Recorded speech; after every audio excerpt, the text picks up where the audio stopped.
And so I was at the Calligraphy and Lettering Arts Society AGM, the CLAS AGM, on Saturday gone. And one of the things I talked quite extensively about whilst I was demonstrating Fraktur and its attendant Flourishing. So this is the historical Fraktur and its flourishes that I teach. There is a course in the scriptorium, so please avail yourself of it. It's really quite interesting and tons of variables of letters and flourishes. So I was talking to lots of people about using calligraphy as a meditative practice. And I know a lot of you come to calligraphy to use it as a meditation, but it's really when you apply the breathing to it, get this rhythmic cadence. So I thought today I would do some writing, just some random writing about the breath, about why writing works the way it works, and just to really sort of enjoy the process of the writing and the rhythm of the writing. So I'm going to use the PAScribe black pad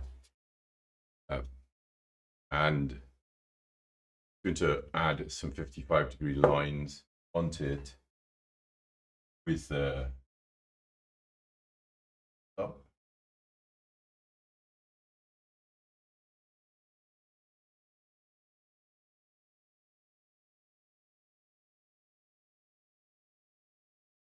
So you can see with the lining template that what I've done here is I've taken that 55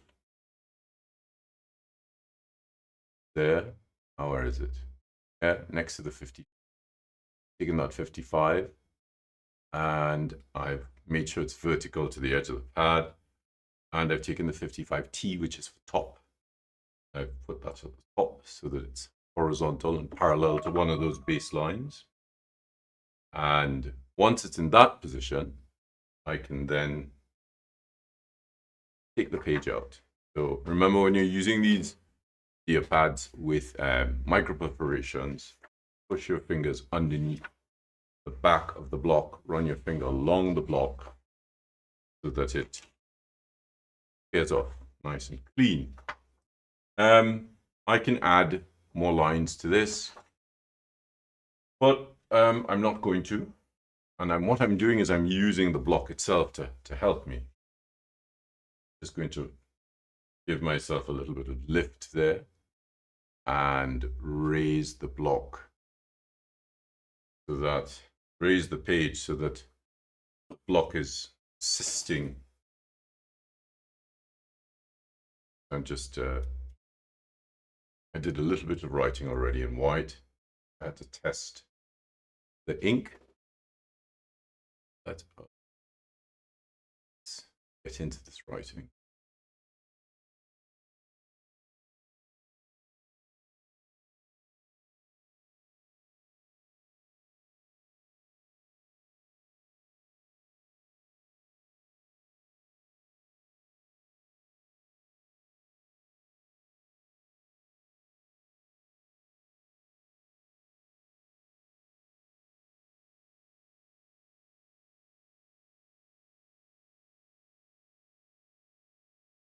I need a little bit more lift here.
So the idea here was to write slowly and rhythmically. You see, I moved this aside.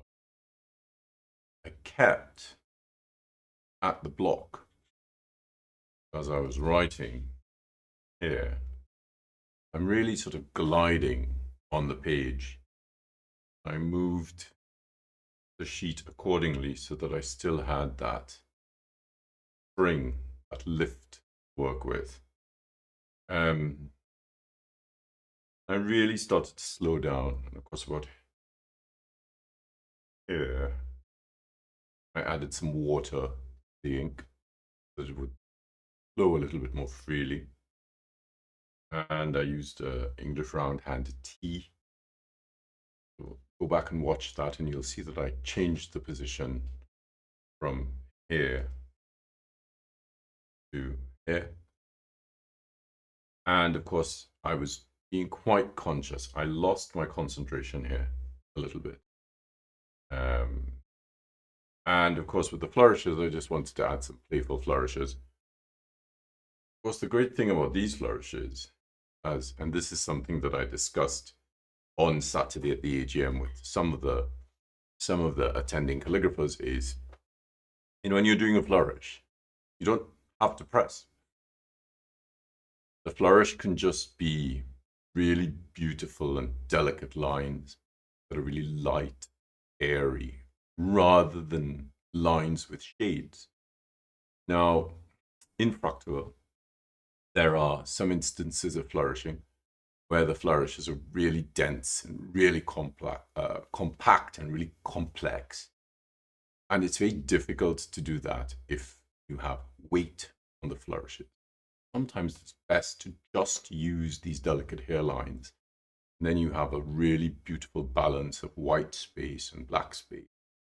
It gives a much more pleasing effect because it's not in competition with the shades or the heavier strokes on the letters. It's just these beautiful, amorphous, diaphanous things floating around the letter. And so I hope that slightly slower approach helps you in your practice, in showing you that the writing is actually always a lot slower than you think.